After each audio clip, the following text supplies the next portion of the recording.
It's the Right Word Awakened, an invigorating engagement of words, spirit, mind, and self. With word stylist Emily, you can call her E-Claudette-Freeman. Reimagine your words, rewrite your power, recreate your life, renew your story, right here on the Right Word Awakened podcast. It's all part of the Right Word Awakened movement, an Emily-Claudette-Freeman vibe. Yes, it is the Right Word Awakened podcast. I am so happy y'all came back one more time. I try to have these wonderfully well-rounded, thought-provoking shows for you. And the wonderful thing that I like about the Right Word Awakened podcast is every one that we've done to date has challenged me. And so I'm hoping that they're challenging you and that they're making you stronger, more powerful in your life, more authentic in your life, and just really embracing who you are, no matter who you are and what you're put here on this earth to do. So, having said that, we're going to jump into this episode of the WWA podcast. And just so you know, the podcast is actually part of what I call a whole Right Word Awakened movement that includes several things, but I want to invite you to check out one particular thing that's part of the Right Word Awakened movement, and that's called Monday's Stirrings, and you can find it on my YouTube channel. YouTube, look for Emily-Claudette-Freeman, and you'll see Monday's Stirrings. Monday's Stirrings is a digital journal that examines whatever word or phrase is really just stirring in my head and in my spirit, and so I kind of do this digital journaling about it to spark some thoughts for you. So do check that out. But today we are talking about stepping into your wings, stepping into your wings. And so when I thought about this, I was like, okay, well, who could I really invite that has some powerful insight on this? And then I remembered a wonderful young lady that I had the opportunity to meet as an editing client, and just listening to her talk about her book and about why she was writing the book, and breaking down character development and comparing characters to real life, I discovered that she has this wonderful insight when it comes to transformative processes. And so I want to welcome to the Right Word Awakened podcast, Stephanie Outten. How are you? I'm doing great, Claudette. How are you? I'm good. Thank you so much for joining. Let me tell you a little bit about Stephanie. Stephanie is a dynamic transformation agent who leverages her writing and coaching skills to guide women in breaking through their pain story in order to live in their joy story. I like that, by the way. She is the creator of Cocoon to Wings Publishing and Coaching, where her platform is centered on joy. After facing her own personal storms from childhood to adulthood, she spent 2 years before God seeking his face, and through her infertility journey, she birthed her first novel, Is This the Way to Joy? She's also a co-author in the best-selling anthology Soul Talk, where she tells her story of how she let go and let God. She holds an undergraduate degree in mass communications, public relations from the University of South Florida, and a graduate degree in organizational management, human resources from the University of Phoenix. And later on, we'll make sure that we give you her website. But Stephanie, let's dive right into the conversation. First of all, you talk about in your bio, and you and I talked about some of it in our encounters with each other, but tell us a little bit about some of these personal storms that you experienced. Sure. And again, Claudette, I just want to thank you for allowing me the platform to be able to share with your listening audience today. It truly is a blessing for me. My journey started, my pain story really started when I was about 12 years old. I had an encounter where I was attacked, gang attacked by 6 boys.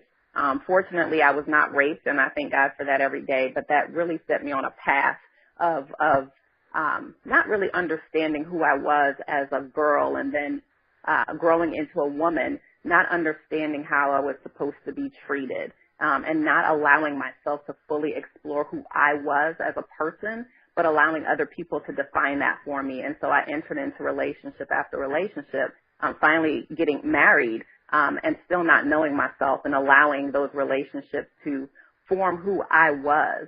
And it wasn't until I got a divorce, or really the moment that my now ex-husband asked for a divorce, that I realized, wow, you know, I've never explored who I am. I've never transformed into this person that I know I'm supposed to be.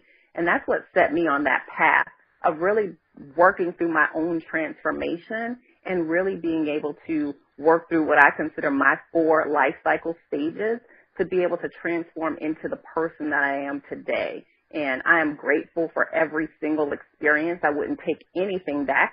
A lot of people want to go back and they regret their journey, but I don't regret anything about my journey because it allowed me to be in this place today, the woman that I am, and the woman that I am being able to pour back into the lives of other people who are either facing something now, face something in the past where they've remained stuck.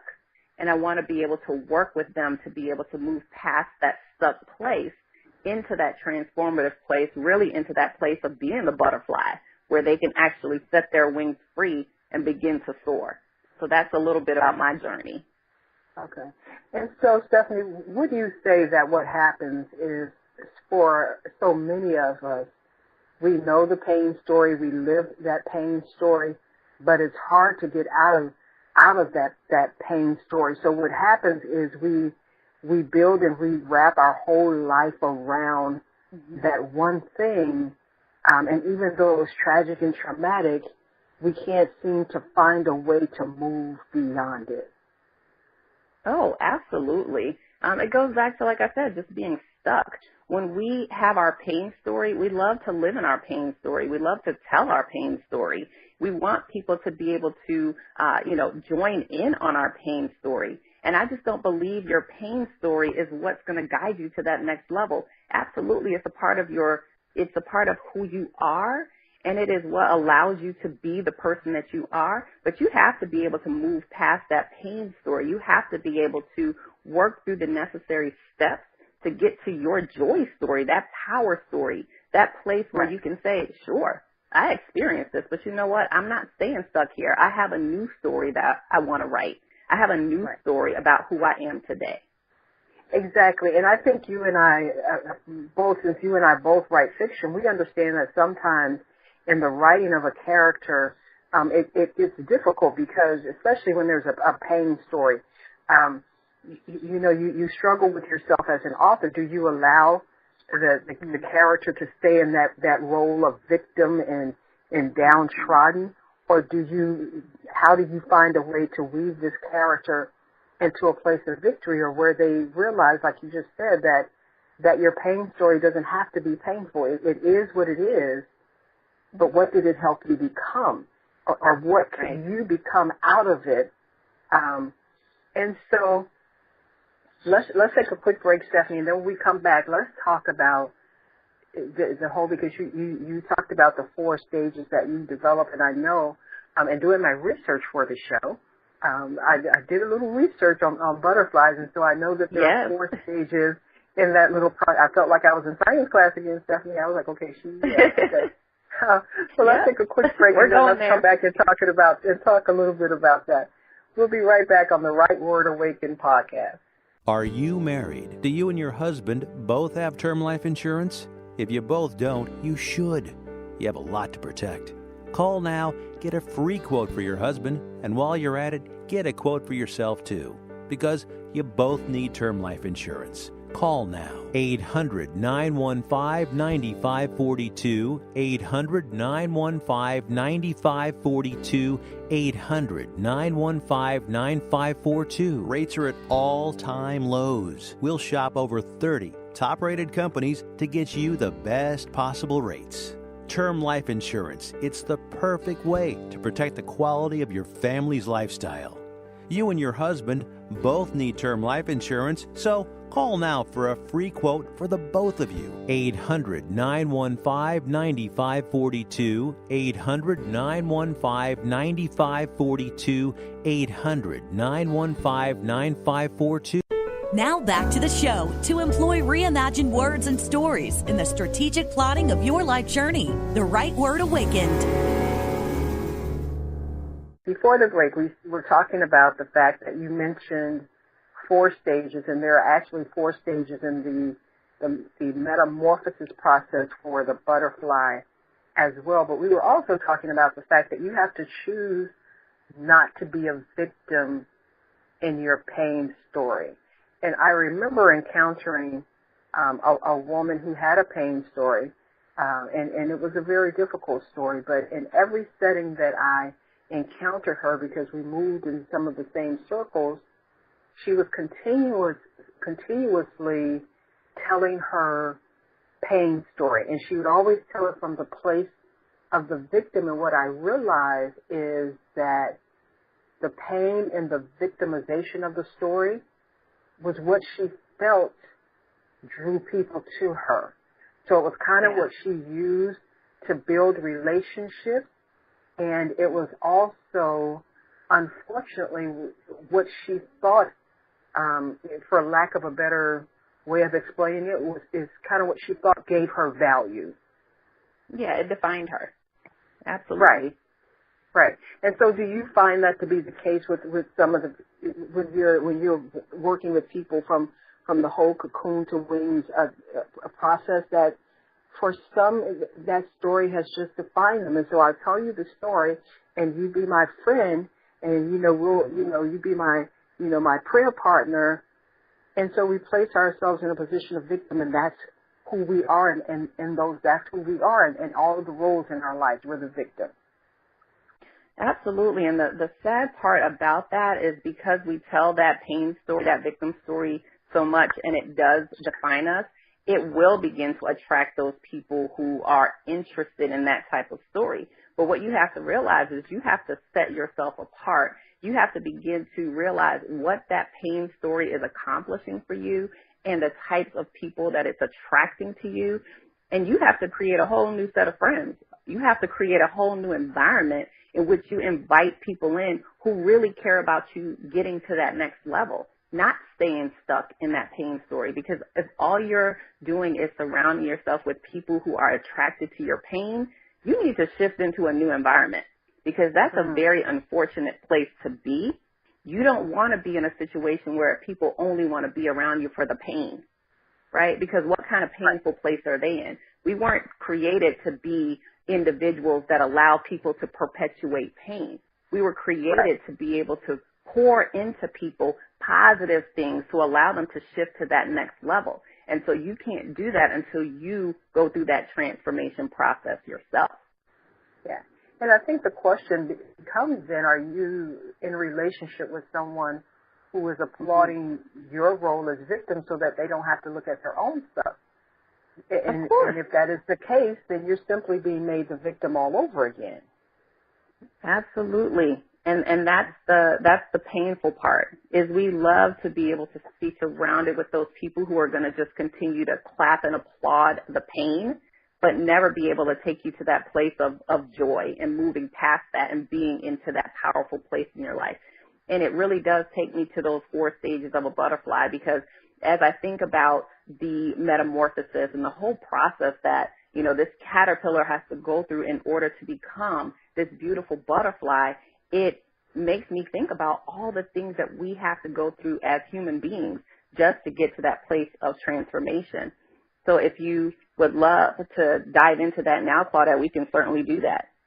I do want to dive into that, but I want you mentioned earlier that there was that moment when your husband asked for a divorce, that you had a moment of realization. And so then your life shifted from there. So talk to me first a little bit about that moment, and how do you recognize for yourself that you're potentially in that moment where you now have to face these 4 stages? Yeah. So we were separated for about 2 years before it got to the place of him asking for a divorce. And I remember it so clearly because I was at work, came home from work, and he was literally sitting, in the living room waiting for me to come home, and his bags were packed. And that was the moment when I realized this is truly over. This is no longer just a separation. He's leaving. And that painful place came when he mouthed those words, I can't do this anymore. I think you're better off without me. I want a divorce. And it was at that moment I felt myself take a deep breath, and I realized all that time that we had been separated. And at that moment when he asked for the divorce, that whole period of time that I had been stifling myself, stifling my own life, not pursuing my own dreams, not knowing who I was as a woman. And it was when he said, you're better off without me, that I realized, oh my gosh, I think he's absolutely right. And as much as I care about him and cared about him as a person, I realized I had become a different person through our separation. I had begun the process of exploring myself and understanding what I truly wanted as a woman. And I began to look at those things in my life that had kept me in bondage and trapped to a past place of pain. And him telling me that I was better off without him, as much as it hurt me, he set me free that day.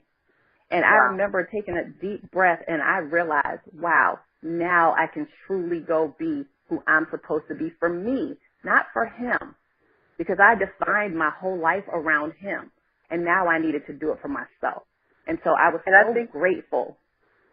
I think you raised an amazing point, is sometimes it takes someone having a hard and releasing conversation with you, and for you to just take a moment to breathe in that conversation and hear the truth of the matter, as opposed to responding in anger immediately or responding negatively immediately.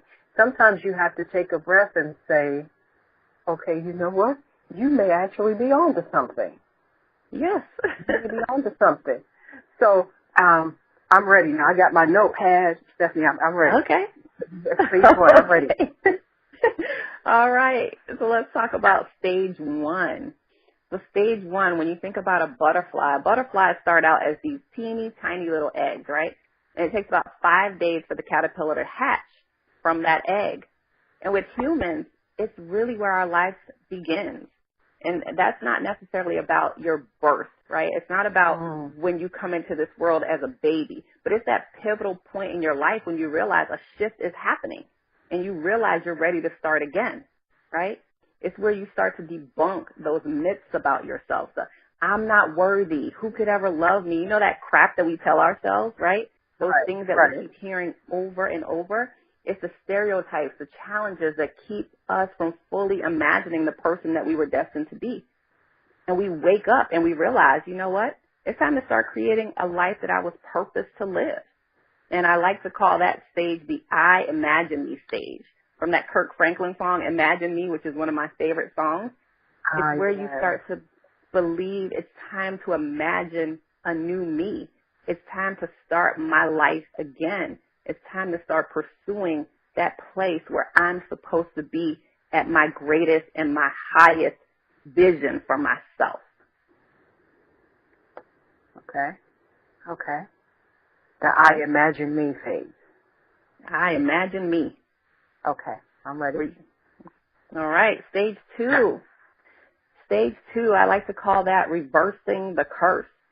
So stage two for a caterpillar is called that larva stage, right? It's where the caterpillar, they eat all day, they eat all night, and they become so big that they start to shed their old skin. And I like to correlate this to how we as humans begin to immerse ourselves in new learnings. We begin to educate ourselves about the generational curses that have been passed down through our bloodline, those things that make us believe those negative things about ourselves that truly do not have to exist in our own lives. We begin to grow in the knowledge of who we are today and who we want to be. And we become so full from that new knowledge about ourselves that the shell that was once holding us hostage to who we used to be, it starts to crack. And every time we walk around, we start hearing this noise around us. And what we're hearing is the shell that's cracking around us. We're starting to shed our old skin and our old cells in order to get ready for that transformation. So phase two, Stephanie, seems to me like it could be a very intimidating place, because it sounds like phase two could invite a whole lot of conversation from outside people, meaning your friends, your families, associates, just people saying, well, what's wrong with you? You seem a little brand new. What are you going through? You know? Yeah. It seems like it puts you in that place where you have to kind of say, yeah, I'm not doing that anymore. Or as they say in this generation, I'm not about that life anymore, you know? Oh, yeah. And that seems a little scary, Stephanie. Of course. You know what? The entire transformation process is scary because we get so comfortable, right? We get so comfortable in our cocoon. It's safe in the cocoon. It's safe to have these same old friends and these same old habits and do the same thing over and over and over and never be able to fully explore something new. We like that place of comfort.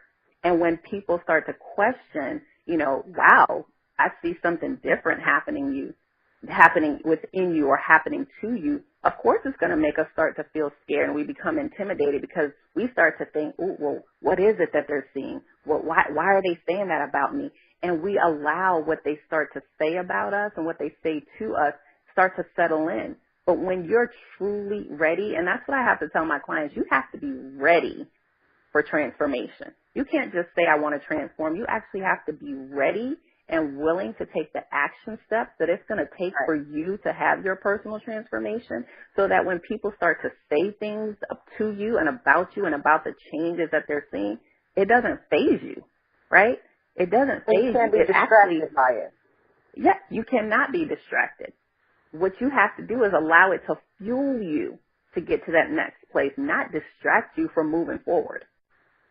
And that's where so many people get stuck. They become distracted by what other people think about them. But transformation is for you. It's for you first.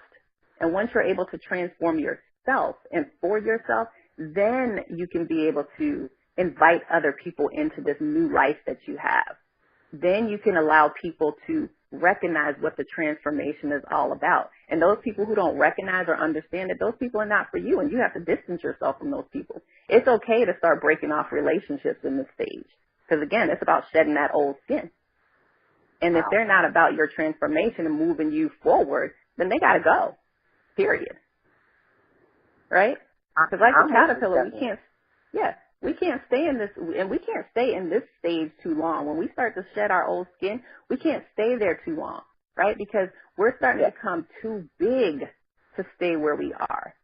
Right. And that's a good place to be.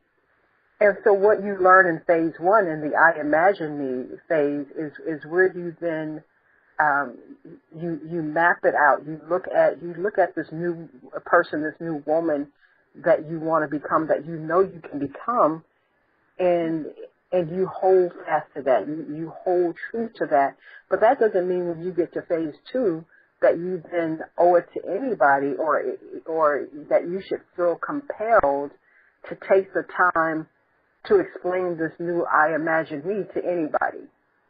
No, absolutely not, because it's about you.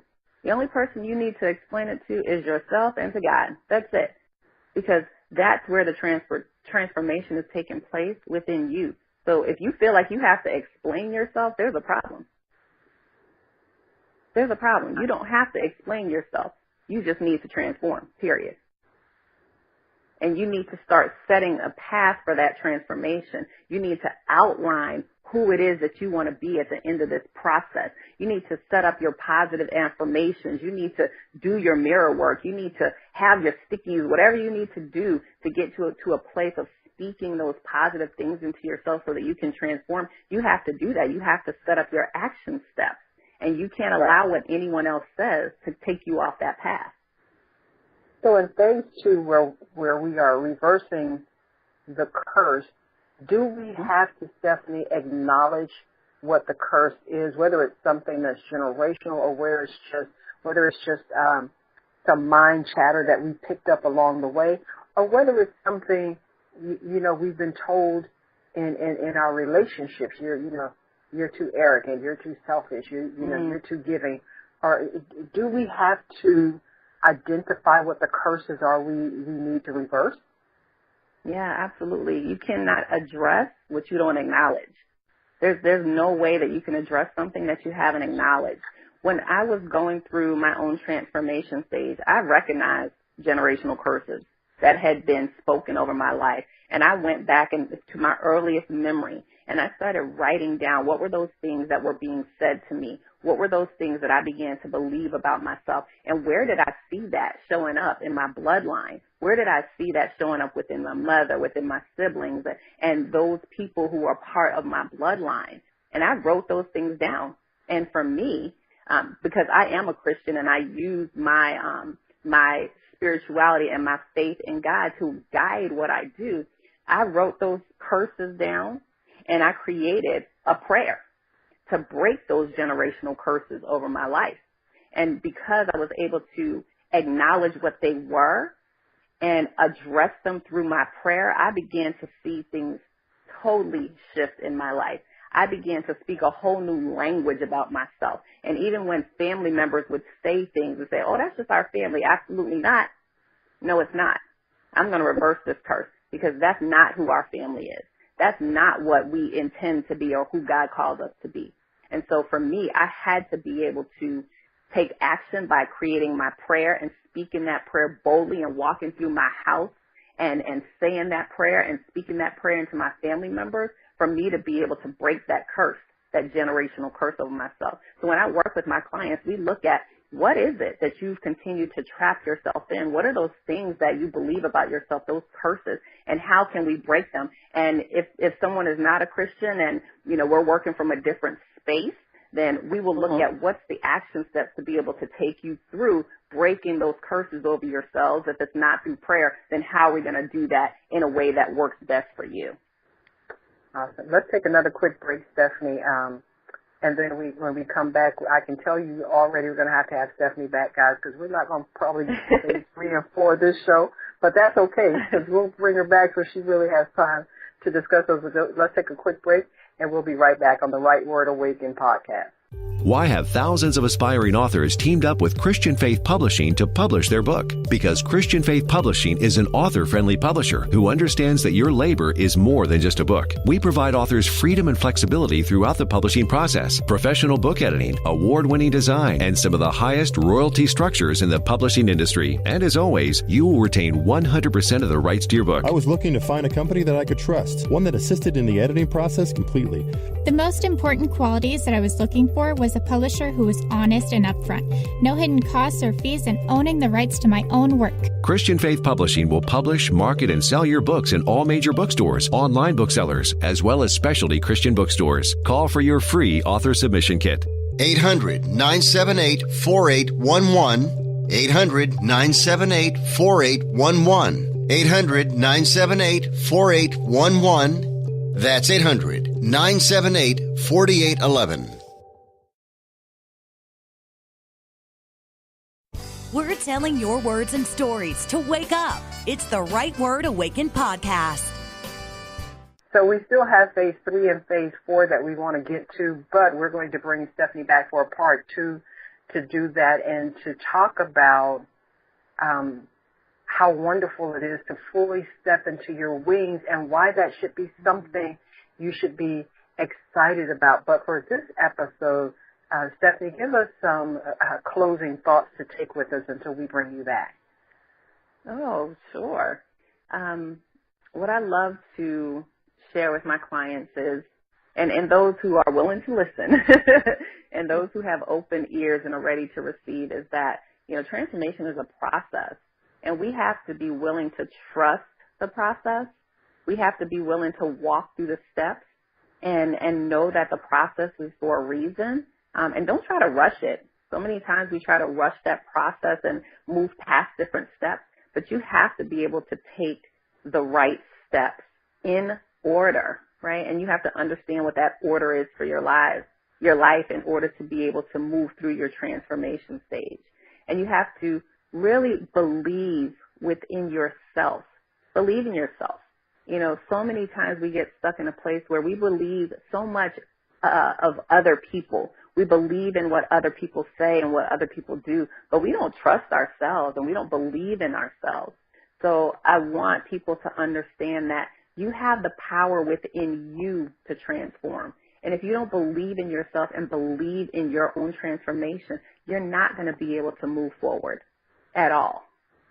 And then you have to really, look at what makes you joyful. Because for me, I distinguish happiness and joyfulness as two completely different things. Happiness is so cyclical. It's about what's happening around you. It's those things that, hey, when this is going well, I'm happy. But when this is going poorly, I'm unhappy. And that's so unstable. And who wants to operate in such an unstable mindset? For me, joy is internal and it's eternal. And when you can find that place within you where nothing, no matter what is happening around you, you still feel joy, you still feel excited, you still feel full every day, then you know you have accomplished and experienced joy. And when you have that joy, you have a joy cup that begins to overflow. And when you have that overflow, that's when you can start pouring into other people's lives. So those are the three things I want people to remember and to I love that. A cup of joy overflowing. A cup of joy overflowing. So really quickly, Stephanie, tell people where they can connect with you online and on social media and where they can find your books. Absolutely. So you can connect with me via my website, which is stephanieoutten.com, and it's the traditional Stephanie, STEPHANIE, Outten, OUTTEN.com. Awesome. Thank you so much, Stephanie. We're going to have Stephanie back for another episode so we can get phase 3 and phase 4 for you and continue our conversation.